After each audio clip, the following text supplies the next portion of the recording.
Welcome into the latest episode of the Five on the Floor podcast on the 5 Reasons Sports Network. Make sure to check out 5reasonsports.com. Spell it out, F-I-V-E, reasonsports.com for all of our podcasts, including 3 Yards Per Carry, 5 Rings, Canes, Ballscast, LSO, Shula Bowl, and the rest. Also, all of our columns. Everything is free. We don't charge you. We don't put anything behind a paywall. Also, check out our YouTube channel, our new show on Friday nights, 5 Reasons to Drink, which my partner here, Alphonse Sidney, is part of that one. And also, check out our merchandise, our Tua shirts.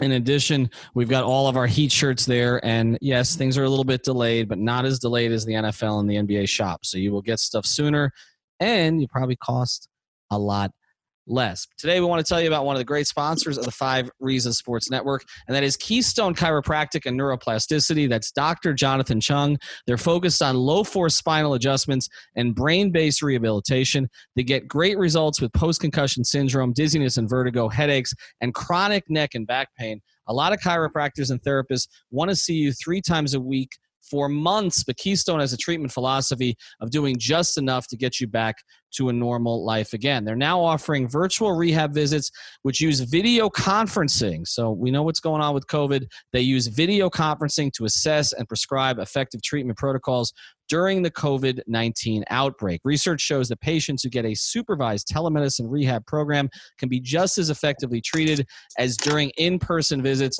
for many pain conditions. Mention 5 Reasons for a free 15-minute video or phone consultation and save 50% off your first virtual rehab session. Again, that's chiropractickeystone.com. That's chiropractickeystone.com. And now, today's episode. Welcome to 5 on the Floor, a Miami Heat and NBA podcast from Ethan Skolnick with Alphonse Sidney, a.k.a. Alf954. Brought to you by the 5 Reasons Sports Network.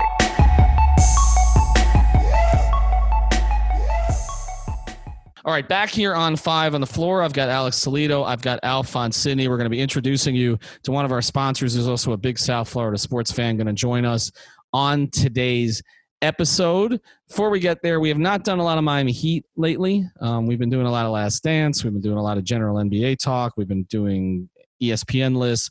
We're going to get back into the Heat today. And let's start here. Players started working out Wednesday. It's pretty much everybody but Solomon Hill, Jimmy Butler, and Andre Iguodala. Everybody else is here in South Florida. Everybody seems to be participating. Even Myers Leonard was coming back from an injury. But we don't know if there's going to be a season. We've talked about the various permutations, what may happen, Orlando, Las Vegas, tournaments, regular season, why they have to play. They're going to lose $900 million if they don't play in the playoffs. Everything that is in stake right now. But if the season is over, and we don't know that it's over, I want to talk about where the Heat would have stood this year. So we're going to first, before we get to Alex and Alf, going to bring in our sponsor. We've been telling you about a lot of the sponsors here on the 5 Reasons Sports Network and 5 on the Floor in particular have been helping us out during the COVID crisis. We want you to support their businesses, and they're all great sponsors and the South Florida sports fans. So let me do this first, Mr. Peters, because I do this wrong all the time. Is it Luis, Lewis, Lou? What should we call you? I've been called all of those things and a lot worse. So it just depends. You know, most Americans use Luis, and then most Hispanics use Lewis. So I haven't figured it out, but I'll answer to any of those.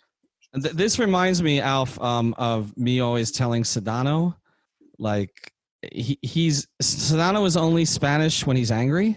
He's only Cuban when he's angry. This used to come up at our poker games at my apartment, which Jason Jackson used to just host poker games at my apartment. He would just invite people to my apartment. That, by the way, I have since moved back into, but Jason doesn't come anymore. Now he wants to do virtual poker. But Sedano would be English speaking the entire time until he lost a hand on a bad beat. And then all of a sudden he's Cuban and he's Jorge. Okay. Instead of George, which is what I've known as his whole life. So Luis, Lou, we're going to call you all of those things and worse. What is your Twitter handle? Because you have a couple Twitter handles. You've got one for the business, right? And then you've got one for just effing with people who are Miami sports fans. That's a good way of putting it. So SF Agent Peters is my business handle, and as you can imagine, State Farm wouldn't take kindly to some of the conversations that go on Twitter. So when I'm not in an official capacity, it's Dolphin LP13. So you know where my allegiances lie. Okay, Dolphin. So we're going to start there. Check him out on Twitter, and he's going to introduce you to a little bit of his business as we go forward. But let's get to the topic. Let's talk about the awards that the Heat might have been in contention for this year and are in contention for if the season is in fact over. And let's start with what I think is the most interesting one, which is most improved player, because they have two candidates. And both of those candidates during the season were talking about how the other guy was a better candidate. Because that's who Bam is, basically. Who is a better candidate? Let's start here before we start evaluating them against the rest of the league. Alf, who is a better candidate between Bam and Duncan Robinson for most improved player? If we're going to just talk about holistically, the improvement that Duncan Robinson has shown from first to second year is one of the most unprecedented things I've ever seen. So holistically, yes, Duncan Robinson has improved more than Bam, because with Bam it's just about I think it's more about minutes and opportunity. And yes, he has improved, of course. Like he's gotten to be a better player, and I believe with his work ethic he's just going to keep getting better and better. But when you look at what Duncan Robinson was as a rookie and what he is now, one of the best shooters, if not the best shooter in the entire NBA, with Steph and Clay out, that's a stark contrast. But the way this award works, you don't really you don't get awarded for not playing or being just an afterthought the year before. You have to actually play the year before and actually improve over that year. So Duncan didn't do enough last year to even be considered. So right now, yeah, Bam is more of a candidate for that. And with the increase in minutes, with the absence of Hassan Whiteside, and the fact that he has turned into a point center, which, there's not many of those in the league. It's like him and Jokic and very few else. He's very deserving of recognition and deserving of maybe even the award. I think he deserves it, but I don't know if that's my Heat slant or, I think of Brandon Ingram and I think of a lot of different guys. But I don't know how many guys have impacted their team as much as Bam has. Alex, go to you on this. So if you look at what this award typically goes to, the players that it typically goes to, this started as a comeback player of the year award. And then during the 80s, basically, they realized they were just giving it to guys who beat drugs. That's essentially what it was. It was like Michael Ray Richardson. Oh, he beat drugs. And then, we need more stories from that era, from like the 70s and 80s NBA. Well, maybe Michael can snitch on all of them because he pretty much snitched on his Bulls teammates. That was Orlando Woolridge and Quentin Daly. I'm pretty sure that he was talking about.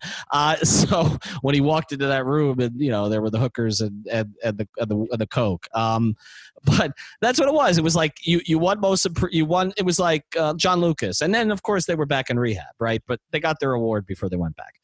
So they changed the award to most improved player, and the most improved player award now. I think Alf hit on some of this.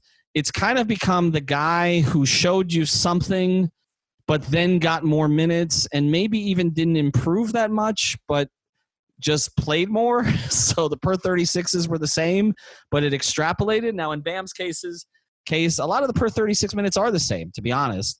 But he obviously did it at a much higher level and much more consistently and had made a greater impact on his team. Can you make a case? Because I think Alf made what the case is for Bam. Can you make a case for Duncan over Bam? Definitely, I think you can make the case because of just the sheer year 1 to year 2 improvement. Like I was talking about, it's just so that gap was bigger than anybody else on the list.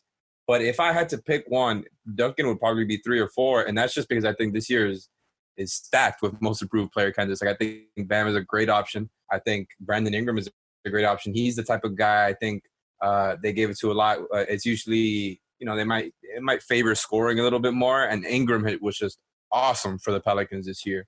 I think that my one thing with giving it to him was that they're out of the playoffs, and even though they didn't have Zion for most of the year, the fact that you have Drew Holiday and Brandon Ingram playing as good as he did, maybe it should have been a better playoff contender before Zion, and they were not. Zion is what ended up getting them back closer. Like he was that piece that put him back in the race. So maybe I wouldn't give it to Ingram. I think Bam has a better case for it than Duncan, just because Bam really went from, a bench player and a spot starter last year to 1B.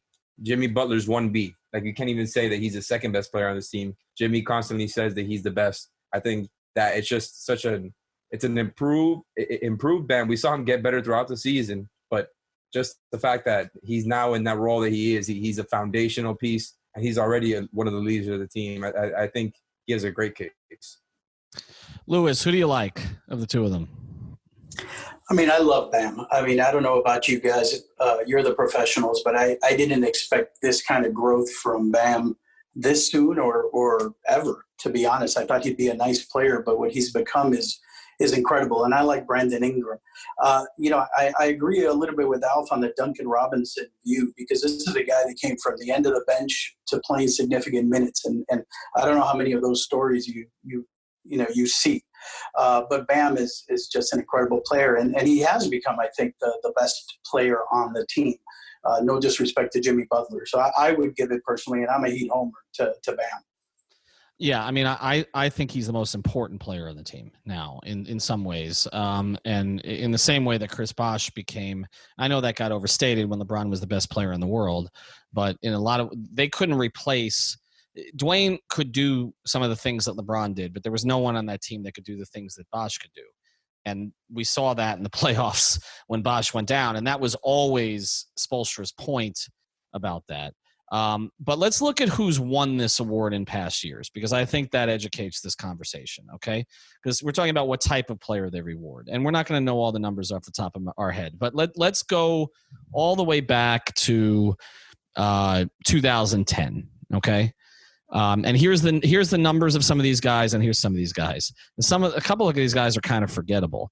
Aaron Brooks, guard for the Rockets, who averaged 19. I mean, he was a good little player. He didn't really become a whole lot more than that. I think that was minutes and opportunity. I don't know how good that Rockets team was. Kevin Love, 2011 with the Timberwolves, he averaged 20 and 15. If you remember Kevin Love's first couple seasons after he was drafted in 2008, it kind of took him some time to blossom. That one made sense. Ryan Anderson with Orlando, averaged 16 and 7, of course, was a three-point shooter. Paul George, that one made sense because you could see that happening in the playoffs. And that year he averaged 2000. That was 2013, and he shot only 42% from the field that year, but averaged 17, 8, and 4 for them. Goran Dragic, 2014 with Phoenix. To me, a lot of that was opportunity. That roster cleared out. If you remember, Goran had shown some signs of this, but never got to play full time. And to me, it was a little bit like the Nash progression. And he shot 51% from the field that year and averaged 20 and 6. Okay. Jimmy Butler. So the two Heat guys have won in the last 10 years. Jimmy Butler that year blossomed as sort of a leader of that team, that Bulls team where he'd been kind of a secondary piece. 26 and 3, 46% shooting. CJ McCollum, more minutes, more opportunity for a former high pick. Giannis with the blow-up season, 2017, 23, 9, and 5. And then Oladipo, from sort of a guy who looked like he was going to be an okay NBA player at his previous two stops, but a former number 2 overall pick who averages 23, 5, and 4 for Indiana. And then Siakam, who, let's be honest, kind of came out of nowhere, 17, 7, and 3. Do you see, Alex, any parallels between any of those blow-ups and kind of where they went from to where they got to either of those two guys? Because I don't see a Duncan Robinson comp there. I do see some Bam comps, right? Well, the Duncan Robinson comp would maybe, from those guys that you listed, would maybe just be Ryan Anderson, because he was always strictly a three-point shooter. And I think that was also a similar thing where he was kind of an unknown, and all of a sudden Ryan Anderson was one of the best shooters in the league. Obviously, he's a big man, so it's different. So that's 3, 4 current and former Heat players from the last 10 years have won most improved. But, wait a sec. No, I'm not giving you that. I'm not giving you Ryan Anderson as a former Heat player. Come on. Listen, man. Come on. He was contract filler that they had to stretch. He was here for 3 minutes. He came from the Tyler Johnson trade. The Tyler Johnson thing ended up getting in the way of the D-Wade thing. So, yeah, I'll count him as a Heat player for everything that it went through just to have him on the team. But, no, I think the comp there would definitely be Ingram because, like you said, like you just pointed out, most of those guys were big scorers who got into bigger roles and kind of surprised people. So I think Ingram is the guy that fits the most. And I think Bam kind of fits into the mold of the most improved award that Siakam got last year. Mm-hmm. I think that's the closest one. But for the rest of the people that you named, I think Ingram compares better. Alf, who is the toughest competition for Bam? If we're going to say it's Bam, you mentioned Ingram. To me, Shai Gilgeous-Alexander is interesting also. I mean, not that he was a throw-in in the Paul George trade. I mean, he was a major piece, but I don't know that anybody thought OKC was a playoff team. I saw a stat today that OKC was given like a 1% chance to make the playoffs. I know a lot of that's Chris Paul, but a lot of that was Gilgeous-Alexander. Devontae Graham got brought up in Charlotte. To me, he didn't shoot well enough. But he's similar to Duncan Robinson, that he kind of came out of nowhere. The second round pick hadn't really done much. Is there a name I'm missing? I mean, because if it's Siakam again. See, okay, now Siakam is interesting, but they've never given it to a guy back to back. Yeah. Right. So that would kind of discount the whole award. Right. I mean, if he improved that much, okay, so you're giving. I mean, to me, if it's going to be Siakam, he's got to improve to be MVP. Like, then that's improvement. But otherwise, it's not that it's marginal improvement, but I mean, they already gave him the award for it, right? So I don't know. I don't know that. I mean, I think it's between Brandon Ingram and Bam, and just judging off of like things where I've seen on, and this is just Twitter, but like when you see replies to who's the most improved player, and they show like four guys, and they'll have Gilgeous-Alexander, they'll have Brandon Ingram, they'll have Bam, and they'll have somebody else. Most of the replies, and it's not even just Heat Twitter. You're talking about. You got Celtics fans, and Jaylen Brown and Jason Tatum are two interesting names. And I think Tatum was more I think if the season finished out and Tatum was on his same trajectory, I think Tatum would have ran away with it. But Jaylen Brown is also another one that's very interesting. But I think the fact that they play for the same team would kind of split their votes. So. And I think most votes would go for Tatum because Tatum made the offensive breakout, and that's typically what's But you know rewarded. what? It's funny. Bam is getting the recognition for the defensive and the rebounding breakout, which most guys don't normally get that recognition. Like, his scoring is up, but it's not. I mean, what is he? 15, 16 points a game. It's not mind blowing. It's not earth shattering. Well, I think he won All-Star Weekend in some ways. I think that's he emerged. Like, I don't think anybody in the league necessarily benefited more in terms of their profile than Bam did that weekend. I think that winning that skills competition, like, people did not know he could do that stuff.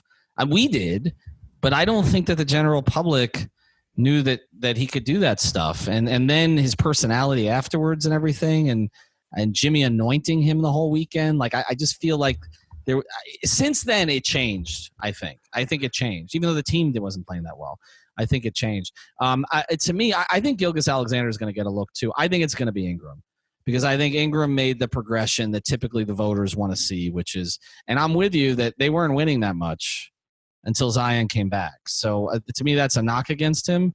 But I think that's the progression. The other guy I thought, and now the name, Jaren Jackson, I thought made a pretty big leap this season too in Memphis. So I mean, there's other guys. I think it's going to be Ingram, and I think Bam's going to finish second. It ends up being like most improved just ends up coming down to these guys who are like year 3, year 4, and are making their leaps into their early prime. So is that just what this award is going to be now? Usually, I think it should be called the year 3 leap. It typically is. I mean, was it Paul George's third year? I think it might have been. It was his third or fourth year. That typically is the time. I mean, it was Siakam's, right? I don't think anybody was expecting the leap from him. Same thing with Ingram. Same thing with Ingram. I mean, I think there's some current rookies. Like, I think in 2 years, like RJ Barrett might make that leap. He's got to get off the Knicks first. But there's guys that I think this happens in the third year. I mean, Gilgeous-Alexander, second year. And again, different circumstances, a little bit more of a role for him. But a lot of it is just role increase. And a lot of it is scoring increase. I think with Bam, it's role, but I think it's also he kind of won the day. Push comes to shove. Go to all three of you guys. Alex, who wins it? Who do I predict wins it, or who would I pick to win it? Who do you predict wins it? Ingram. I think they Alf? want to get to the points per game guy. Alf? I think it goes to Bam because it's the I think it's like a hipster pick. And I think people just I think people feel good about themselves by voting for a guy who's made a defensive leap. Mm-hmm. Lewis?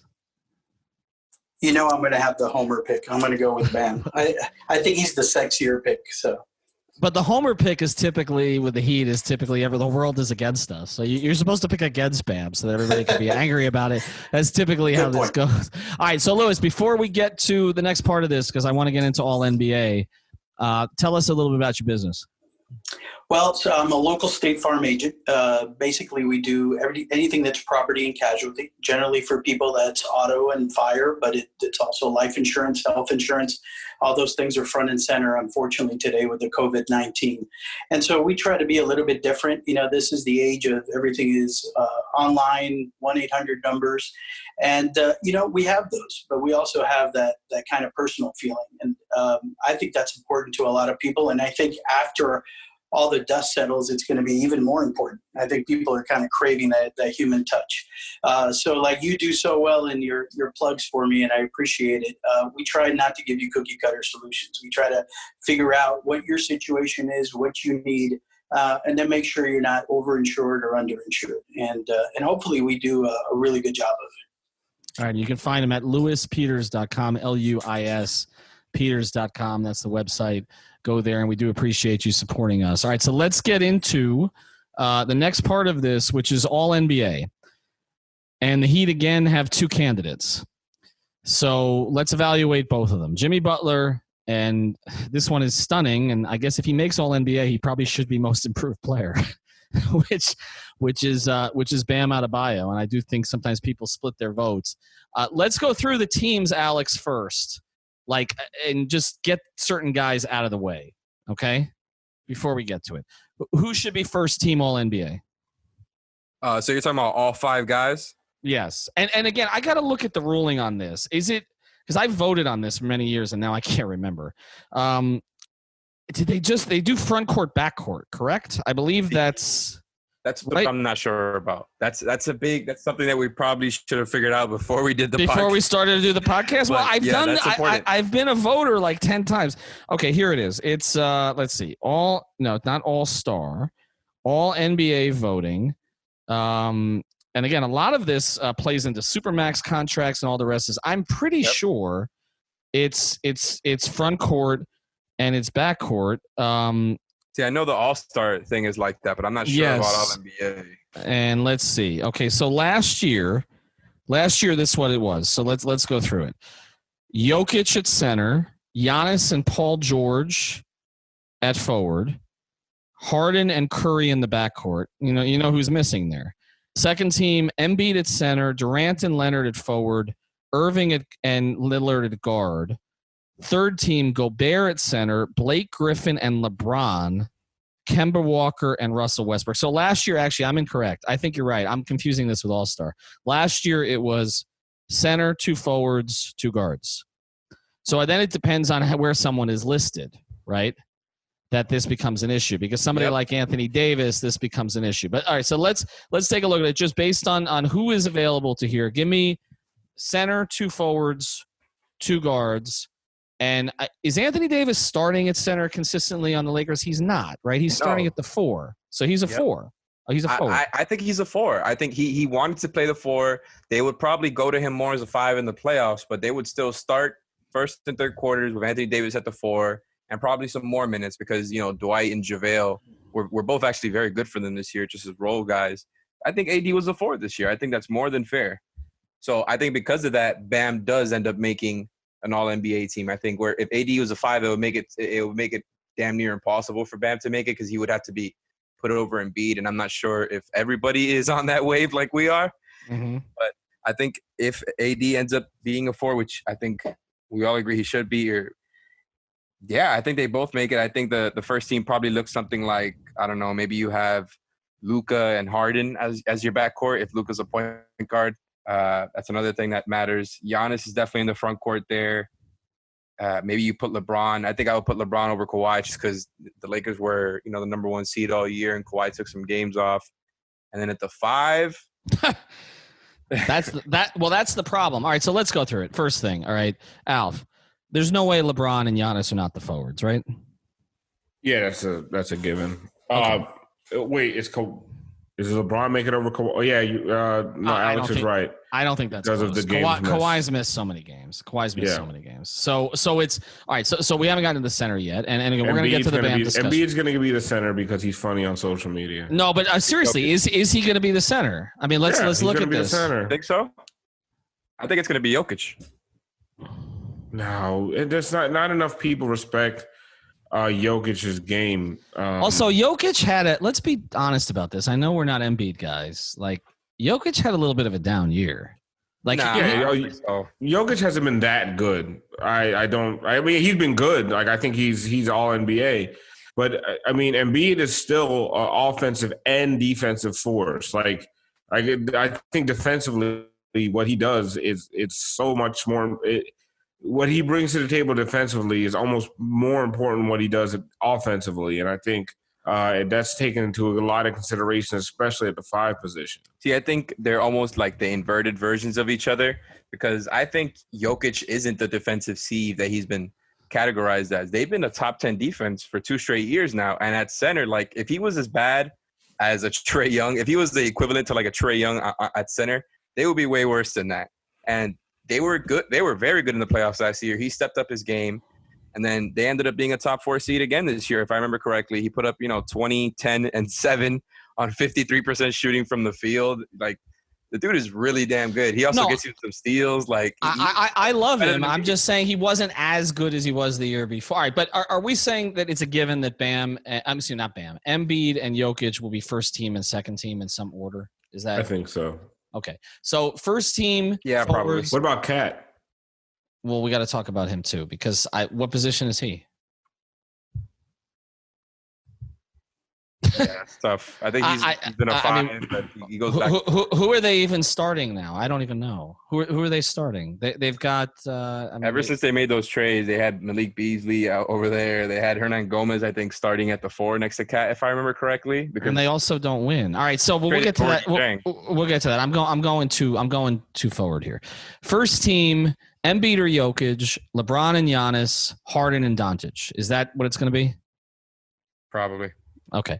Second team, Embiid or Jokic, Anthony Davis at 1 forward. So let's get to it. Lewis, is Jimmy Butler the other forward? That's a hard question. By the way, I enjoy you guys going back and forth on this. Look, I'll preface this by saying I wasn't the biggest Jimmy Butler fan before he came to Miami. Obviously, now we worship him. But I don't know. I think a lot of what he does is kind of sneaky, doesn't always show up in the stats. And he's a lot better player than I gave him credit for. But I don't know. It's tough to get on those teams, and there are a lot of good NBA players. I mean, you guys just went down through a list, and it's hard to eliminate any of those guys. Well, let's see if we can eliminate the one key guy. Is the other? Wait, I have one question before you keep going, Ethan. Yes. Is Jimmy a 3? Yes. And you know why I'm going to say he's a 3? Because that's what they did with him for All-Star.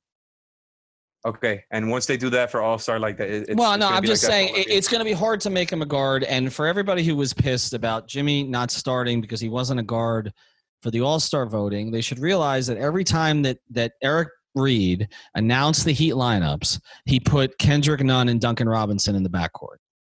So, to me, that was the argument against it, was that Jimmy was listed. I know Jimmy was playing point forward or was really playing guard, and Duncan Robinson's more traditional forward. But the reality is Jimmy was playing 3 according to the Heat. So, they would list as 3 guards sometimes, and that was also more of Jimmy's, original traditional position. So I'm going to say he's a forward. So if he's a forward. It does make it tougher. Okay, and we'll get to the guards in a second. But if he's a forward, Anthony Davis and Kawhi, right? Is there somebody else I'm missing, Alf? Is there somebody on this list? I mean, there's no Durant this year. Blake was hurt. They're going to give it to Kawhi over Jimmy, and I don't care how many games. Kawhi can miss 90% of the season, and just because of the way the NBA media works, they're going to give it to Kawhi. So I think Jimmy's going to end up being third team. They also beat the Heat twice, right? I don't even think that matters. I just think it's the name. Like putting Kawhi Leonard on third team All NBA just doesn't feel right. It happened last year with LeBron. It happened. I'm not saying so. It's not make the playoffs. I understand. Kawhi. How many games did Kawhi play? let's actually look at like half of them, maybe a little. He played more than that. He played 51. Okay, so it's more than half. That's so I mean, let's go through some game numbers. James Harden played again. Most teams played between 64 and 67. James Harden played 61. Bradley Beal 57. Giannis 57. Trae Young 60. I'm just going through the scoring list. Damian Lillard 58. Luka 54. Remember, he missed a pretty good chunk of time. Westbrook 53. Kawhi 51. Anthony Davis 55. LeBron 60. Devin Booker 62. He didn't play that much fewer than anybody else. You're right. He's going to make it. Second team. He's had a top 5 record in the league too, or something like that. And Finals MVP last year, you know. And you know the other thing about it is the big thing, he was rested with minutes. He only averaged 32, but Giannis only played 31 because they were blowing so many teams out. It's going to be him. Okay, so who are the guards on second team? And by the way, Jason Tatum has a case too, a little bit down the line. Duncan Robinson should be second team. Oh, stop it! All right, who's the guards? I have Bradley Beal as a second team guard. I think Lillard should be in there for sure. Bradley Beal and Lillard. Somebody we're missing? Does Chris Paul get mentioned because of what OKC has done? I think Chris Paul this is and Kyle Lowry should get some consideration. Okay, this to me is going to come down to winning. Okay, I think those are the 6. I get Trae Young out of here. I think those are the 6. And get the other guy who came on. I don't like seeing it because I'm not his biggest fan. But the last 20 games of the season, Russell Westbrook was a terror. Yep. I was just about to say that. He was so good. So you have here Beal. We've got 4 spots. We've got Beal, Lillard, Chris Paul, Russ, and Lowry. All right. You want to throw Donovan Mitchell or Kemba in there for how good their teams were? I think Kemba for winning and Donovan for winning. Okay, so the guard thing, you were saying it's easier guard. I don't necessarily think so. All right. All right. So you've got the 2 guys with the big scoring numbers, but their teams were out of the playoffs, Beal and Lillard. Then you've got guy who made significant impact on winning, Chris Paul, Kemba, okay, and Lowry, who had a very good year. And then you have Russ, whose team was winning, sometimes I feel like in spite of him, but put up huge numbers late. And then Mitchell's team was playoff too. This is really tough. I think you can get Russ and Mitchell out of there just because of the early season struggles. It just kind of took them out of that conversation. Mm-hmm. And like I said, I think the second team you're talking about Lillard and Beal because of gaudy numbers, and then third team you're talking about Chris Paul and Kyle Lowry, and I think that's kind of where the conversation ends. I think there's other guys that could be talked about it, but I think when it just comes to names and recognition, and especially the third team, it's just going to be like, okay, who's now that we're down to the 5th and 6th guys, who are the guys that are winning, and you're going to have those guys right up in there. I bet you Chris Paul makes it over Bradley Beal. Yeah, I think so too. You mean second team over? On second team, and I think some of it, you would think it might go the other way because writers might try to right a wrong, basically, with Bradley Beal not making the All-Star team. But the CP3 thing, the big shots he made late in games, especially as the season was closing, is going to stick with people. And I feel like there's been this attempt to rewrite Chris Paul's legacy in a negative way that the writers may try to flip there a little bit. I don't see Lowry on second team, but I do see potentially I see Chris Paul on second team. I think it's going to be Paul and Lillard on second team with Beal on third team with Lowry. And I think people are going to choose between Lowry and Kemba and ultimately give it to Lowry because of the championship the year before, which is not what they should do. But I think he probably gets it. All right. So before we get to Bam, then if those are the third team guards, Beal and Lowry, is it Butler and Siakam on third team? Well, I think it's about to get tough for Bam right now because since Jimmy is a 3, this kind of also gets in the way of it. Might only be one of them now, because if you now got to include Pascal Siakam and Jason Tatum as well as Bam into that last one, it's like. Well, Bam, I think we've said that the center is going to be qualified separately, but so and Bam, and Bam qualifies as a center. So really, it gets down to kind of closing this down with Butler, Siakam, and I guess Tatum, right? Yeah, 100%.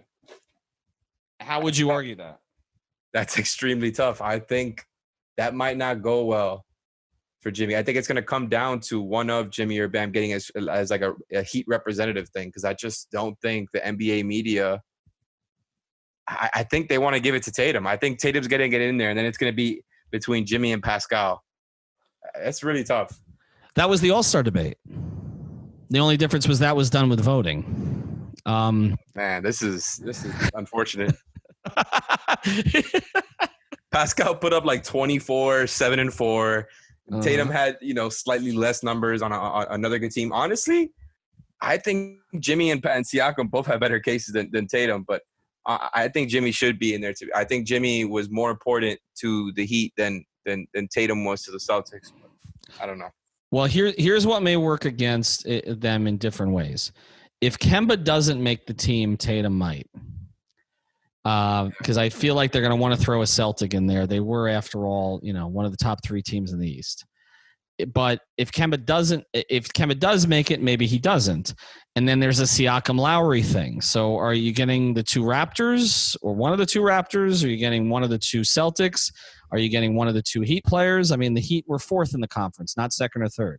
So I think that could play into it. But if you look at Jimmy and Siakam, if it just comes down to strictly numbers, it's Siakam. I think with both Siakam and Jason Tatum, remember, this is not the players voting, and the players are the ones who voted Jimmy off the All-Star team, not the coaches. It was the players. The players didn't want Jimmy on the team. He was 6th in the East, according to the players. This is more writers, media, etc. I think they're going to make the other guys wait their turn behind Jimmy. I think Jimmy makes it. I think it comes down to Siakam or Tatum, and then we get to center. Who's the center if it's not Bam? Gobert, maybe. I don't know. Maybe Cat. Those are the only other real options, I think. I mean, is that right? I mean, I don't think it could. I mean, who else was? I mean, who made it in the All-Star game? Gobert, right? Mm-hmm. Cat. Yeah. And Jokic. And Jokic. And then you got Embiid and Bam over here, and you had Sabonis as well. And I'm trying to look. I'm looking at the center comparison here. Louis, I'll go to you on this. If you said before that you thought maybe Bam was their best player, in Louis, is he the more deserving All NBA player? I mean, it comes back to the debate of who made a bigger impact on this team. Yeah, I mean, I think, Bam, not only his leap from last year to this year, I do think that he is the best player on the Heat. And the scary part is I think there's still some growth, and I'd be curious what you guys think the ceiling ultimately is for him. But yeah, I mean, I think he's deserved. His defense is already all NBA. I think you could question whether his offensive game is there yet. But I think he means everything to the Heat. And that's not to put down anything on Jimmy Butler. I think Jimmy will suffer, going back to what you guys were talking about, Siakam and I'm forgetting the guy from Jason Tatum. From the Celtics. I do think I thought you were reading my mind, because I think they're going to want to put in a Celtic there. So I think Tatum maybe gets it. I think definitely Jimmy deserves it over him. I think you look at Siakam's numbers, and I don't think there's any way you don't put him there. But yeah, I mean, I would go with Bam, but I'm already the homer, like you said. Definitely Bam. Well, I almost think that some of the Heat people want him not to make the team, because what drove him during USA camp might drive him again if he doesn't make it. But I'm looking at the centers, and I'm looking at rebounding leaders around the NBA. All right. Because this is the easiest way to look up centers when you're being lazy. So you look at the rebounding leaders. There's nobody who's above Bam who I think has had a better season at the center position. Not Andre Drummond, not Hassan Whiteside, not Rudy Gobert. not Jonas Valanciunas, so I was surprised to see he was so productive, not Vucevic. Okay, then you go below him, Jokic, we've mentioned. DeAndre Jordan, no. It's just such a thin group. I mean, most of the really good fours play small ball 5, but if none of them are going to be listed, like an Anthony Davis at the 5, then it really just comes down to where Towns is listed, right? I mean, it's Bam or it's Towns. I think Gobert will probably get in there too because he's won so many Defensive Player of the Year and he made the All-Star team. The Jazz were very good. I think he has consideration, but I think Bam should get it from those. I think Bam did even more than Gobert was responsible for the Utah Jazz. Like I think just as much as Gobert was the defensive anchor for the Jazz, Bam was for the Heat, and obviously the Heat were ranked way lower on defense than the Jazz. But anybody that's watched the Heat and the people voting will know that Bam and Jimmy are the biggest reasons that they were so good. I think Bam deserves to get it there. I think 100% he deserves to get it, and at least one of the two have to be there. I think the other difference is Rudy Gobert Bam Adebayo didn't infect any teammates after rubbing the microphones. And is that how they punish him? I wonder if it comes down to it. It's like, well, I'm convinced you're reading my mind now, Ethan. I was thinking that. I mean, voters, look, this is the reality. Okay. We've seen this through the years. I was a voter on a lot of things. I've voted on some MVPs I'd like to take back. You try to keep the personal stuff out of it. You just evaluate it on the numbers. But, sometimes you've got a tiebreaker to make. If it comes down to it, I think Rudy Gobert has done a lot to try to fix the situation since. But Bam doesn't have anything to fix. My prediction here is that I think, Alex, you are probably right. I think ultimately they give it to – I think it's going to be Towns. Okay, I think it's going to be Towns. I think they'll put him at center over Gobert. I don't think Bam gets it. I don't think two Heat guys are going to make it. I think Jimmy becomes the Heat guy. I think then it becomes Siakam or Tatum, Lowry or Walker on the third team, and maybe they split the difference between those and take one Raptor and take one Celtic. Although if they're going to do that, to me, it's hard to take Lowry over Siakam. So I think I wouldn't be stunned if it's Siakam's second team and third team forward, and then they take Kemba as the third team guard. So we'll see. But there is a Boston bias in the media. There's no question about that. We just saw that in that ESPN listing where they had 6,000 Celtics on it. So that certainly could be the case. We lost Alf here somewhere along the way, and he had to go record Light Skin Opinions. So check out that podcast. They go every week. Again, lewispeters.com. We really appreciate it. Whatever it is we call you, you're the agent that everybody should go to for their insurance needs. So go to lewispeters.com. And again, follow him on Twitter, SF Agent Peters. We'll give him the business account, not the personal account. I don't want you to have to be responsible for anything you say there. I appreciate that. Thanks for joining us, and we'll be back soon. Thanks. This was fun. Thank you for listening to the Five on the Floor on the Five Reasons of Sports Network.